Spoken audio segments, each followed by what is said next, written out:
चले। सर हाथ। नमस्कार, आप सबका यहाँ आने के लिए धन्यवाद। जैसा कि आपको पता है, पिछले वर्ष 2 अक्टूबर से गांधी भितिहरवा आश्रम पश्चिम चंपारण से जो हम लोगों ने जन सुराज अभियान के तहत पदयात्रा शुरू की है, उसके करीब 183 दिन, करीब 6 महीने हो गए। उसी के संदर्भ में, उसी यात्रा के दौरान पश्चिम चंपारण से चलकर हम लोग पश्चिम चंपारण, पूर्वी चंपारण, शिवहर, गोपालगंज, सिवान होते हुए आपके जिले छपरा में पिछले 20 दिनों से हैं। पिछले 20 दिनों में मैंने करीब 2/3 प्रखंडों को यहाँ पर पूरा कर लिया है। अभी आगे 10 दिनों तक मैं और छपरा में रहूँगा। छपरा से सोनपुर गए, दिगवारा सोनपुर वाल होते हुए मैं आगे वैशाली जाऊँगा। अभी तक का जो मेरा छपरा में अनुभव रहा है और पूरी पदयात्रा का जो अनुभव रहा है, उसका एक संक्षिप्त ब्यौरा आपके साथ साझा करूंगा। प्रखंड के स्तर पर भी जब हम लोग पत्रकारों से मिलते रहे हैं तो बहुत सारी इनमें ऐसी बातें हैं जो मैंने पहले बताई, लेकिन एक बार मैं उसका संक्षिप्त ब्यौरा आपसे साझा कर लेता हूं, फिर आपके प्रश्न जो आप चाहें वो कर सकते हैं। अभी तक 180 दिनों में करीब 2000 गाँव में पैदल चलकर हम लोग गए हैं। ज़्यादातर जो पदयात्रा है वो स्टेट और नेशनल हाईवे और शहरों से अलग हम लोग गांव में ही करते हैं। 150 लोगों के साथ हर गांव में जाना और पूरी पदयात्रा के दौरान इसको जितनी शुद्धता से किया जा सकता है वो करने का प्रयास है। पदयात्रा का मतलब पदयात्रा है। 2 अक्टूबर से जब हम लोगों ने चलना शुरू किया है तो अभी तक इस पूरी पदयात्रा में कोई भी 1 मिनट के लिए भी गाड़ी का कहीं प्रयोग नहीं किया गया। किसी गाड़ी पर, मोटरसाइकिल पर बैठना ये बिल्कुल पदयात्रा का हिस्सा नहीं है। किसी भी तरह का कोई ब्रेक नहीं लिया गया है। मतलब दशहरा, दिवाली, छठ, मकर संक्रांति, होली, सब कुछ जहां पर भी पदयात्रा पहुंची है उसी गांव, उसी पंचायत में हम लोगों ने मनाया है। अभी तक जो लोगों ने बताया, हम लोगों ने देखा, सबसे बड़ी बिहार में जो समस्या दिख रही है वो है बेरोजगारी और पलायन। हर गांव में जहां हम लोग गए हैं, शायद ही कोई ऐसा गांव है जहां 40-50% लोग बेरोजगार है। रोजगार के लिए अपने गांव से, अपने परिवार से दूर जाकर मजदूरी के लिए बाहर के राज्यों में काम न कर रहे हैं। अब बिहार में बेरोजगारी और पलायन बहुत बड़ा मुद्दा है। इसके लिए आपको गांव-गांव जाने की जरूरत नहीं है। आप में से ज़्यादातर पत्रकार बंधु ये बताएंगे कि भैया ये तो पहले से पता है, लेकिन गाँव में जाने से इस समस्या की विकरालता का अनुभव हुआ। गाँव के गाँव बिल्कुल नवयुवकों से खाली है। जब गाँव में हम लोग जा रहे हैं तो महिलाएं मिलती हैं, वृद्ध मिलते हैं, बच्चे मिलते हैं, नवयुवकों की संख्या बहुत कम है। दूसरा, इसका जो एक सामाजिक पहलू है, कई लोगों को, हमको, आपको ऐसा लगता है कि बेरोजगारी और पलायन ज़्यादातर गरीब तबके की समस्या है, लेकिन मेरा अपना जो अनुभव रहा है पिछले 6 महीनों में कि बहुत आर्थिक तौर पे समृद्ध लोगों के लिए भी अपने बच्चों के लिए रोजगार ढूंढ पाना बहुत बड़ी समस्या है। उसी तरह पलायन जो है वो सिर्फ गरीब लोगों की समस्या नहीं है। गरीब व्यक्ति तो मजदूरी करने के लिए बाहर जा ही रहा है, लेकिन जो आर्थिक सामाजिक तौर पर मजबूत लोग हैं उनके लिए भी, उनके बच्चों को भी पलायन करना है, क्योंकि उनकी पढ़ाई या उनकी नौकरी रोजगार के लिए कोई साधन व्यवस्था बिहार में विकल्प न होने की वजह से अच्छे घरों के बच्चों को भी बाहर ही रहना पड़ रहा है। गाँव में जब हम लोग जाकर देख रहे हैं तो परिवार की जो एक अवधारणा है, एक जो परिकल्पना है जिसमें माँ बाप, पति पत्नी, बच्चे रहते हैं, ऐसे बहुत कम परिवार बिहार में हम लोग को मिल रहे हैं जहाँ पर लोग परिवार के तरह एक यूनिट के तौर पे रह रहे हैं।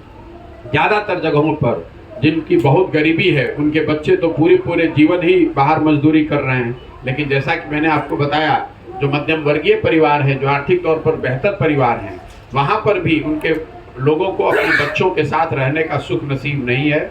एक तरीके से इस बात को मान लिया गया है कि परिवार में लोग, जब कोई लड़का या बच्ची बड़ी हो जाएगी तो वो परिवार के साथ नहीं रह सकती है, चाहे उसको पढ़ाई के लिए या रोजगार के लिए, मजदूरी के लिए, नौकरी के लिए अपना परिवार छोड़कर ही जाना है।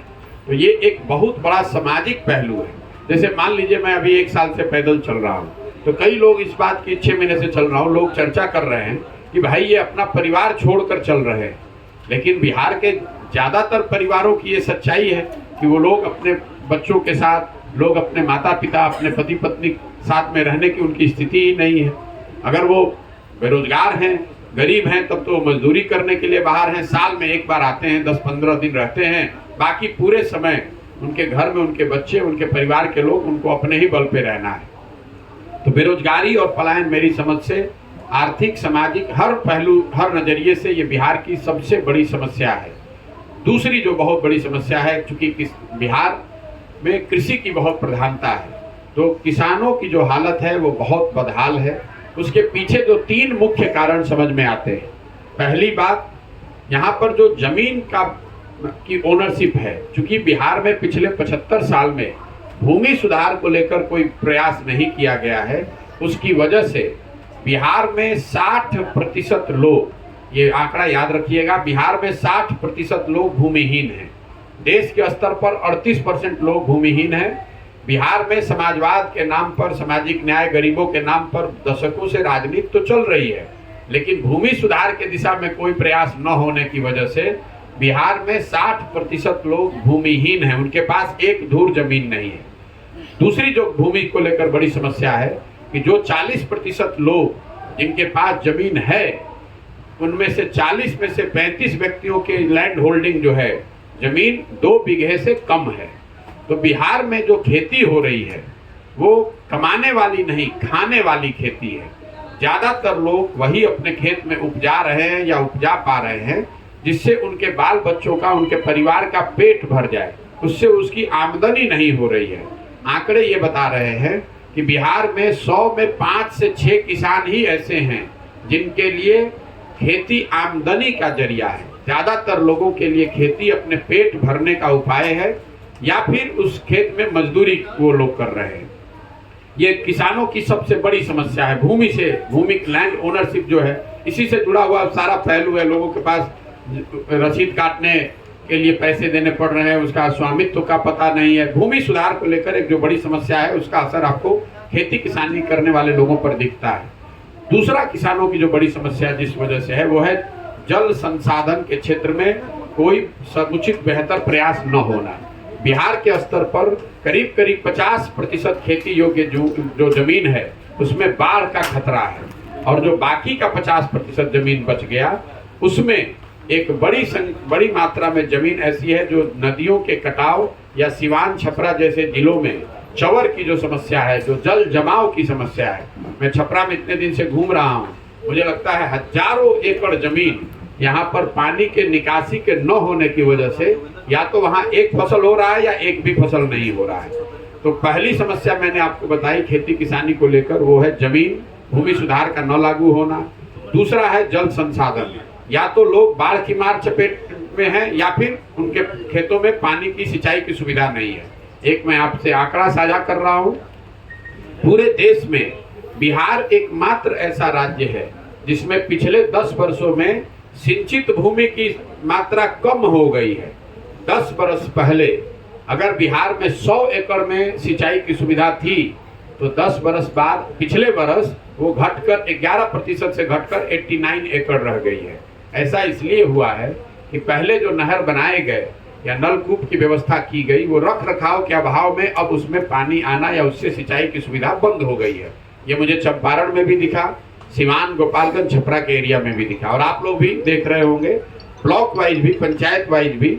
ज़्यादातर जगहों पर जहां नहर पहले से बने हुए थे या पिछले 10 साल में बने, वहां पर भी पानी नहीं आ रहा है। तो पहली समस्या भूमि की है, दूसरी समस्या सिंचाई की है, लेकिन इन दोनों से बढ़कर तीसरी जो बड़ी समस्या है जिसकी वजह से यहाँ किसानों की हालत बदहाल है, वो है उनके फसलों की उचित मूल्य का न मिल पाना। पिछले 6 महीने में जब हम लोग पदयात्रा कर रहे हैं, तो ये वो समय है जब धान की कटाई हुई है, गन्ने की कटाई हुई है। मुझे अभी तक जितने लोग मिले हैं, करीब 90% से ज़्यादा लोग ये बताते हैं कि धान उन्होंने 1200 से 1500 रुपये क्विंटल के दर से बेचा है, जबकि धान का आधिकारिक मूल्य है 2050 रुपया। यही बात कमोवेश गन्ने पर भी लागू होती है। चीनी मिलों के हर जगह बंद होने की वजह से, चाहे वो मरौड़ा हो या मोतिहारी हो, पूरे चंपारण, गोपालगंज, सिवान एरिया में 30 से ज़्यादा मिले चीनी मिलों के बंद होने की वजह से गन्ना उपजाने वाले ज़्यादातर किसान या तो उन्होंने गन्ना उपजाना बंद कर दिया है, या जो लोग उपजा रहे हैं वो पूरी तरीके से मिलों की मनमानी उन पर है। मिल चाहे तो वैरायटी के नाम पर, वजन के नाम पर, या किसी अन्य वजह से आपको जो भाव वो देना चाहते हैं वही भाव आपको मिलता है। एक अनुमान के मुताबिक बिहार में किसानों को उनके फसल के दाम उचित मूल्य न मिलने की वजह से हर साल करीब 20 से 25 हजार करोड़ रुपए का नुकसान हो रहा है। मैं आपको रिपीट कर दे रहा हूं, किसानों को समर्थन मूल्य, सही मूल्य न मिलने की वजह से हर साल 20 से 25 हजार करोड़ रुपए का नुकसान हो रहा है। मैं एक आंकड़ा आपको दे देता हूं। हम लोग को ऐसा लगता है कि पंजाब में जो किसान है वो बहुत समृद्ध है, बेहतर स्थिति में है बिहार के किसान के मुकाबले।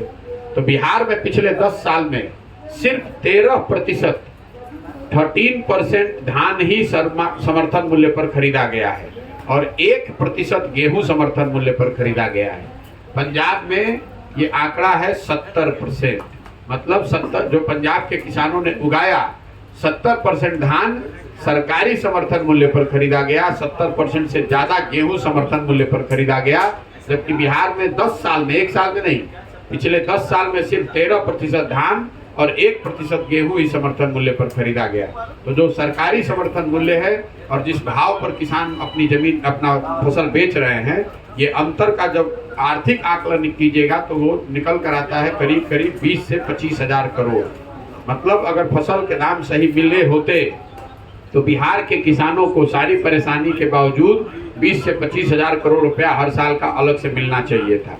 इन 3 बड़ी समस्याओं की वजह से खेती किसानी करने वाले लोगों की हालत ये है कि रास्ते चलते लोग बताते हैं कि पहले 4-5 बरस कोई किसान मेहनत करता था, खेती करता था तो 1 कट्ठा 5 कट्ठा जमीन खरीदता था। आज किसानों की हालत ये है कि अगर आप 5 बरस खेती कर रहे हैं और आपके घर में कोई दूसरा रोजी रोजगार नौकरी करने वाला नहीं है, अगर आपके घर में बेटी की शादी हो गई, कोई बीमार पड़ गया, तो आपको 1-2 कट्ठा जमीन बेचना है। इसके अलावा स्वाभाविक तौर पर रास्ते में जब हम लोग चल रहे हैं तो किसान अपनी तात्कालिक समस्याओं की भी बात करते हैं, जिसमें यूरिया की काला बाजारी सबसे बड़ा मुद्दा है। कि यूरिया जो 277 का है वो लोग 500 से 1200 रुपए तक लोगों ने उसका मूल्य चुकाया है और उस मूल्य पर भी यूरिया जब और जितनी मात्रा में उनको मिलना चाहिए वो मिल नहीं पा रहा है। इसके साथ लोग डीजल की बढ़ी हुई कीमतों की भी बात करते हैं, क्योंकि यूपी के मुकाबले बिहार में करीब 8 रुपए प्रति लीटर के हिसाब से हमको ज़्यादा देना पड़ता है डीजल पे। पेट्रोल पर 10 से 12 रुपए और डीजल पर 8 से 9 रुपए एक्स्ट्रा प्रति लीटर बिहार में लग रहा है। तीसरी जो बड़ी समस्या जो देखने को मिली वो है शिक्षा व्यवस्था का पूरी तरीके से ध्वस्त हो जाना। बिहार में शिक्षा व्यवस्था बहुत मजबूत कभी नहीं रही है। हम लोग भी यहीं सरकारी स्कूल से पढ़े हैं, लेकिन आज से 10 साल पहले कम से कम प्रखंड या जिले के स्तर पर कुछ सरकारी विद्यालय ऐसे जरूर होते थे जहां पर अच्छी पढ़ाई होती थी। लेकिन मुझे ऐसा लगता है कि पिछले 5-7 सालों में शिक्षा व्यवस्था पूरी तरीके से ध्वस्त हो गई है और उसका मूल कारण कई लोग ऐसा बताते हैं कि शिक्षकों की गुणवत्ता खराब हो गई है। मुझे लगता है कि वो सिर्फ एक पहलू है, क्योंकि जो नियमित शिक्षक थे पहले वो धीरे धीरे रिटायर हो गए और अभी सारी जो शिक्षा व्यवस्था है वो नियोजित शिक्षकों के कंधों पर है। तो वो एक पहलू है। लेकिन शिक्षा व्यवस्था के ध्वस्त हो जाने के पीछे जो मुख्य कारण है वो है समता मूलक शिक्षा व्यवस्था बनाने के नाम पर, सबको समान शिक्षा देने के नाम पर जो व्यवस्था बनाई गई है। गांव-गांव हर पंचायत में स्कूल खोल दिए गए। इसकी वजह से विद्यालयों का जो फिजिकल इंफ्रास्ट्रक्चर है, शिक्षकों की संख्या, गुणवत्ता और पढ़ने वालों की संख्या, इन तीनों का समायोजन टूट गया है। इसका मतलब ये है कि जहां पर बिल्डिंग है, विद्यालय के अच्छे भवन बने हुए हैं, वहां पर शिक्षक नहीं है। जहां पर शिक्षक हैं वहां पर बिल्डिंग नहीं है। जहां दोनों है वहां बच्चे ही नहीं है। कई लोगों को जिनको ऐसा लगता है कि सिर्फ शिक्षकों के, शिक्षा मित्रों के, नियोजित शिक्षकों की वजह से यहाँ स्थिति खराब है, मैं उनको उदाहरण के तौर पर कॉलेज के बारे में बताता हूँ। कॉलेज में जो पढ़ाई यहाँ हो रही है, चाहे वो वित्त रहित हो, अनुदानित हो या राजकीय महाविद्यालय, उन विद्यालयों में बिल्डिंग है, वहाँ पर कोई नियोजित शिक्षक नहीं है, वहाँ पर तो सामान्य नियमित शिक्षक हैं। वहाँ पर एक कॉलेज में 10-10, 12-12, 15-15 हजार बच्चों का नामांकन भी है, लेकिन पढ़ाई वहाँ पर भी नहीं हो रही है। बच्चे एक बार नामांकन के लिए जाते हैं, एक बार एडमिट कार्ड लेकर परीक्षा देने जाते हैं और तीसरी बार डिग्री लेने जाते हैं। मिला जुलाकर जो पूरी शिक्षा व्यवस्था अभी है, ये उत्क्रमित विद्यालयों और नियोजित शिक्षकों का एक जाल है। स्कूलों से खिचड़ी बट रही है, कॉलेज से डिग्री बट रही है, पढ़ाई दोनों में कहीं नहीं हो रही है। मेरा अपना मानना है कि नीतीश कुमार के 17 साल के शासनकाल का जब भी इतिहास लिखा जाएगा तो एक पढ़े लिखे व्यक्ति के मुख्यमंत्री रहते हुए शिक्षा व्यवस्था के ध्वस्त हो जाने को सबसे काला अध्याय माना जाएगा। इसलिए कि कल होकर बिहार में एक अच्छी सरकार अगर आ जाए तो शायद जो सड़क टूटी है वो सड़क अच्छी हो जाए, जो आज बहुत भ्रष्टाचार है वो भ्रष्टाचार कम हो जाए। लेकिन जो 2 पीढ़ियां इस शिक्षा व्यवस्था से पढ़कर निकल गई, अगर कल होकर एक अच्छी सरकार आ भी जाए तो भी अब उनको पूरे जीवन अपने शिक्षित समाज के पीछे ही चलना है, अब उनको सुधारा नहीं जा सकता है। रोजगार पलायन, कृषि और शिक्षा के बाद मैं 4 जो केंद्र सरकार की बड़ी योजनाएं बिहार में चल रही हैं उस पर टिप्पणी करना चाहता हूं। जो सबसे बड़ी केंद्र सरकार की योजना है वो है प्रधानमंत्री गरीब कल्याण योजना, जिसमें लाभार्थियों को 5 किलो अनाज देने की बात कही गई है। पूरे बिहार में अभी तक मैं 6 महीने चलने के बाद विश्वास से आपको कैमरे पर कह रहा हूं कि लाभार्थियों को यहाँ 5 किलो नहीं 4 किलो अनाज ही मिल रहा है। और ये हर जिलों में इसकी एकदम व्यवस्थित प्रक्रिया बनी हुई है। प्रखंड के स्तर पर जो अनाज आ रहा है उसमें 40 रुपए प्रति क्विंटल की दर से कमीशन काटा जा रहा है। और ये जो कमीशन काटा जा रहा है इसमें जनप्रतिनिधि और अफसर दोनों मिलकर ये पैसा ले रहे हैं। ज्यादातर जगह पर लोग बता रहे हैं कि जनप्रतिनिधियों में वहां के विधायक भी शामिल हैं। जो हर महीने कमीशन काटा जा रहा है उसमें विधायक भी पैसा ले रहे हैं। आपके जानकारी के लिए बता दूं कि प्रखंड के स्तर पर बिहार जैसे राज्य में 15,000 से 25,000 क्विंटल अनाज हर महीने आता है और हर क्विंटल से 40 रुपए प्रति क्विंटल के दर से पैसा काटा जा रहा है। और अनाज को पैसे में कन्वर्ट करने के लिए हर जिले में 1-2 बड़े अनाज माफिया भी पैदा हो गए हैं, जिनका काम ही यही है कि अनाज को निकालो, इसको पैसे में कन्वर्ट करो, अफसरों और जनप्रतिनिधियों में पैसा बांटो या फिर उसी अनाज को रिसाइकल करके जन वितरण प्रणाली में डालो। दूसरी जो बड़ी केंद्र सरकार की योजना है वो है स्वच्छ भारत अभियान, जिसकी चर्चा पूरे देश में है। तो बिहार में 2000 से ज्यादा गांव में पैदल चलने के बाद मैं बिल्कुल विश्वास से आपको कह रहा हूं कि खुले में शौच आज भी ज्यादातर गांव में बिहार में सच्चाई है। कोई ऐसा गांव नहीं है जहां पर आप बिना नाक पर गमछा बांधे हुए निकल सकते हैं। दोनों ओर खुले में शौच लोग कर रहे हैं। ऐसा इसलिए है कि जहां पर भी शौचालय बनाए गए हैं उसमें 2000 रुपये प्रति लाभार्थी के तौर पर अधिकारियों ने लिया और उसके बाद शौचालय बना कि नहीं, उसका उपयोग हो रहा है कि नहीं, इसकी चिंता किसी ने नहीं की। जब ऊपर से केंद्र सरकार का दबाव आया तो जनप्रतिनिधियों ने और अधिकारियों ने मिलकर ODF का सर्टिफिकेट जारी कर दिया। ये जमीन पर कहीं लागू नहीं है। तीसरी बड़ी योजना आवास की है। बिहार में जब हम लोग नीचे जा रहे हैं तो बहुत बड़ी संख्या में लोग बता रहे हैं कि उनको घर चाहिए। ज्यादातर जो लाभार्थी अभी तक हम लोग को मिलते हैं वो इंदिरा आवास योजना के ही लाभार्थी हैं, जिनको आज से कई वर्षों पहले किसी को 20,000 किसी को 25,000 रुपया आवास के लिए मिला है। जो अभी की योजना है प्रधानमंत्री आवास योजना, जिसमें लाभार्थियों को 1,40,000 रुपये मिलना है, इस योजना में ज्यादातर लोगों को इसका लाभ नहीं है, क्योंकि ग्राम सभा में जिसकी सूची बनाई जा रही है उसको कोई नहीं मान रहा है। अधिकारी अपने स्तर पर तय करते हैं और एक व्यवस्था बनी हुई है जिसमें 1,40,000 रुपये में से लाभार्थियों को करीब 20,000 से लेकर 40,000 रुपये तक घूस के तौर पर देना है, तभी उनको प्रधानमंत्री आवास योजना में लाभ मिल सकता है। जिन पंचायतों में, जिन गांवों में जनप्रतिनिधि पैसा नहीं ले रहे हैं वहां पर लोगों ने बताया कि वहां पर भी अफसरों को 20 से 25,000 रुपया आपको देना ही है। कुछ जगह ऐसे जरूर है जहां लोग बताते हैं कि जनप्रतिनिधि, लोकल मुखिया या जो भी जनप्रतिनिधि हैं वो पैसा नहीं ले रहे हैं, लेकिन जहां पर जनप्रतिनिधि भी पैसा ले रहे हैं वहां पर लोगों को 25 से 40,000 रुपए तक इंदिरा प्रधानमंत्री आवास योजना में देना पड़ रहा है। इसकी पूरी व्यवस्था वीडियो पर हम लोग के पास सैकड़ों ऐसे रिकॉर्डिंग हैं जिसमें लोग बताते हैं कि नाम लिखने के लिए 1,000 रुपया, घर के साथ फोटो आगे भेजने के लिए 2,000 रुपया, पहला किस्त रिलीज होता है उसमें 10,000 रुपया, वो पूरी व्यवस्था बनी हुई है। इसके बाद चौथी जो बड़ी योजना है वो है मनरेगा की। इस योजना ने मुझे जमीन पर बहुत आश्चर्यचकित किया है। मैंने जब चलना शुरू किया तो मेरे दिमाग में ऐसा था कि चूंकि बिहार में गरीबी इतनी है, भूमिहीनता ज़्यादा है, लोग रोजगार के लिए बाहर जाते हैं, तो बड़ी संख्या में लोग मुझे मनरेगा में काम करते हुए दिखेंगे। मैं आपको बता रहा हूं कि पिछले 180 दिन में मनरेगा का कोई भी सक्रिय काम हमको दिखा नहीं। कुछ जगहों पर लोग बताते हैं कि ये आंगनवाड़ी सेंटर मनरेगा की मदद से बनाया गया है, कुछ जगह पर लोग सड़क की बात करते हैं, मिट्टी की बात करते हैं, पेड़ ओड़ लगाने की बात करते हैं कि ये मनरेगा की मदद से बनाया गया है। लेकिन मनरेगा का कोई सक्रिय कार्य होता हुआ मुझे अभी 180 दिन में नहीं दिखा। जब हम लोगों ने आंकड़ों में इसको देखा कि भाई जमीन पर नहीं दिख रहा है, कुछ हम लोग मिस कर रहे हैं, तो पता चला कि पिछले साल बिहार में मनरेगा का यूटिलाइजेशन है 39%। मतलब अगर 10 रुपया हम लोग को मनरेगा के तहत केंद्र से मिल सकता था तो हम लोग सिर्फ उसमें 4 रुपया ही लेकर आए, और जो 4 रुपये लेकर आए उसमें 40% की दर से पीसी काटा गया है। मनरेगा में पीसी का दर लोग 40 से 50% बता रहे हैं। ये 4 केंद्र सरकार की योजनाएं हैं जिसकी स्थिति जो जमीन पर है वो मैंने आपको साझा किया।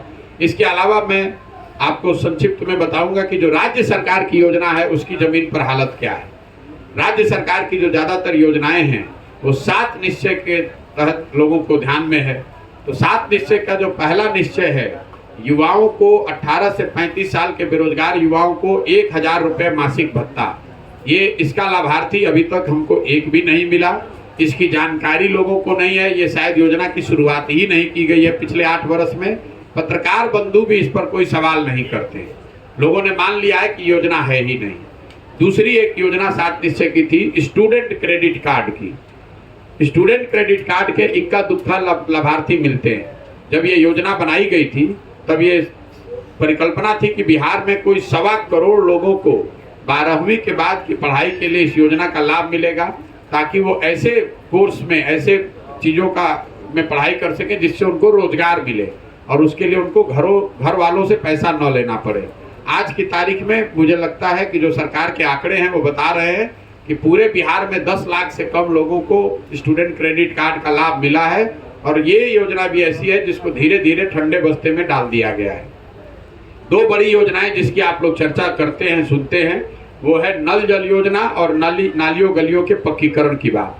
नल जल योजना में सरकार का दावा है, सरकार के वेबसाइट पे बताया जा रहा है कि 2/3 नल जल योजना चल रही है।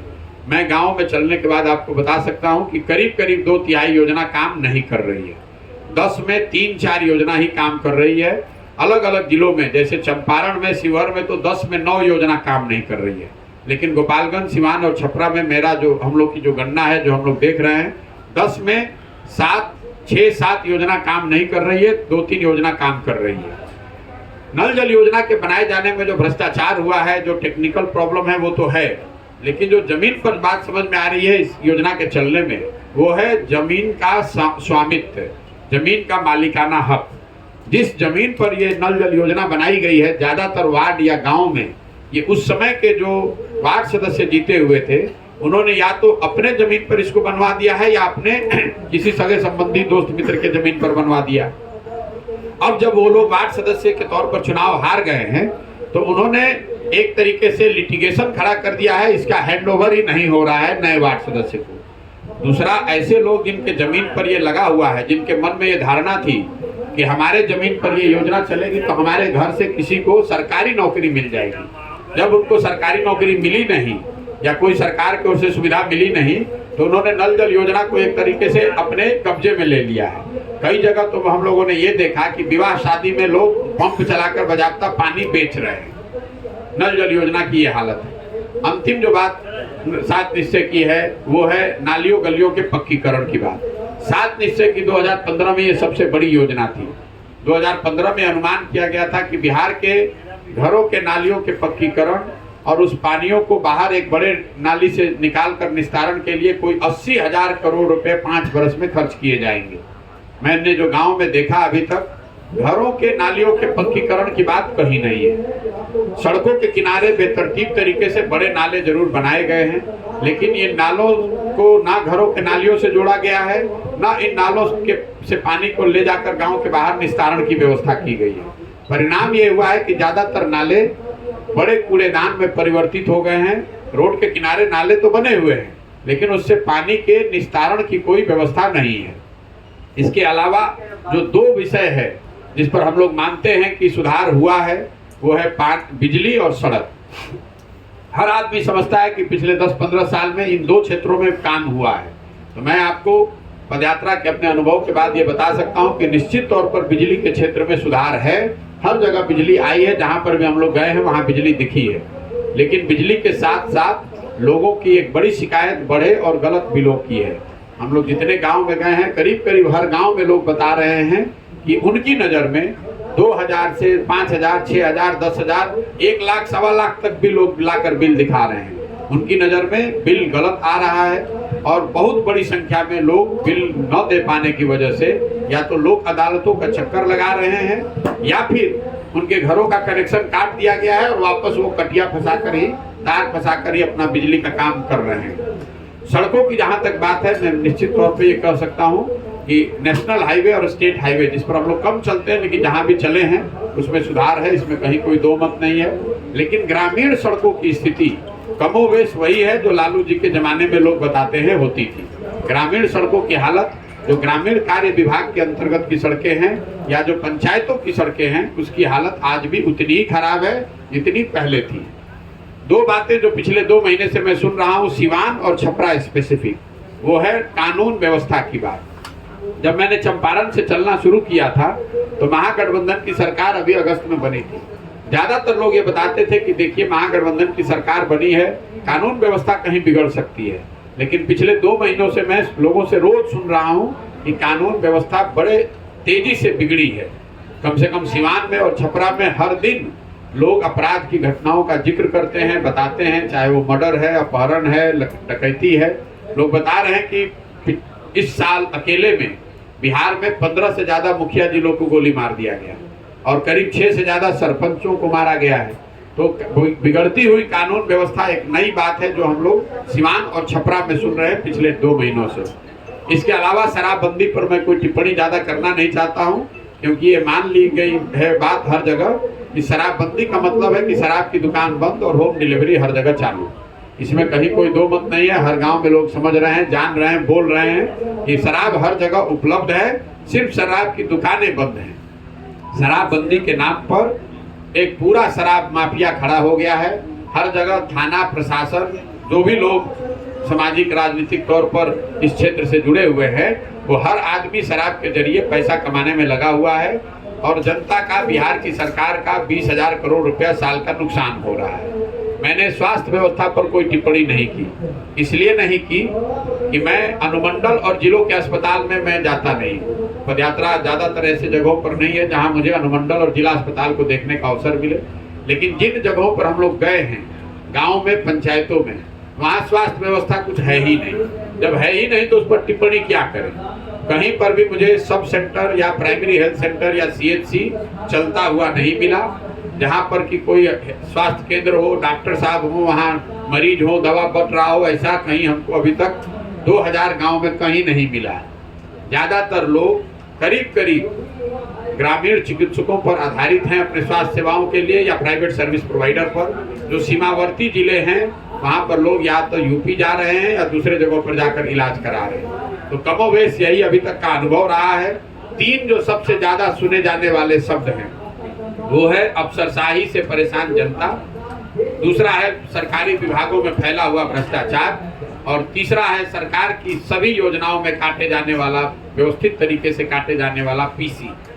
अफसरशाही से लोग इतने परेशान हैं कि चाहे आप गरीब हो, अमीर हो, रसूख वाले हो, जनप्रतिनिधि हैं, हर व्यक्ति मान रहा है कि बिहार में अफसर ही चला रहे हैं, अफसरशाही है, अफसरों का जंगल राज है, उनकी मनमानी है, वो जो चाहेंगे वही होगा। जहाँ तक भ्रष्टाचार का सवाल है, लोग ये मानकर चल रहे हैं कि कोई ऐसा सरकार का विभाग नहीं है जहाँ बिना पैसा दिए हुए आप काम करा सकते हैं। और तीसरा, योजना चाहे केंद्र की हो या राज्य की या दोनों की मिली जुली हो, हर हालत में योजना में 20 से 40-50% तक PC काटा ही जाएगा। ये अभी तक का मेरा अनुभव है। अब आपके जो प्रश्न है वो आप प्रश्न कर सकते हैं। बहुत बहुत धन्यवाद। जितना समस्या से बताया है, जन सुराज इसको कैसे निदान कर पाएंगे? देखिए, जन सुराज इसको कैसे निदान इसका करेगा। जन सुराज के जो 3 उद्देश्य हैं, जो 3 उद्देश्यों को लेकर जन सुराज का अभियान किया गया है, वो इसी बात, वो उद्देश्य ही बताते हैं कि इसका समाधान कैसे होगा।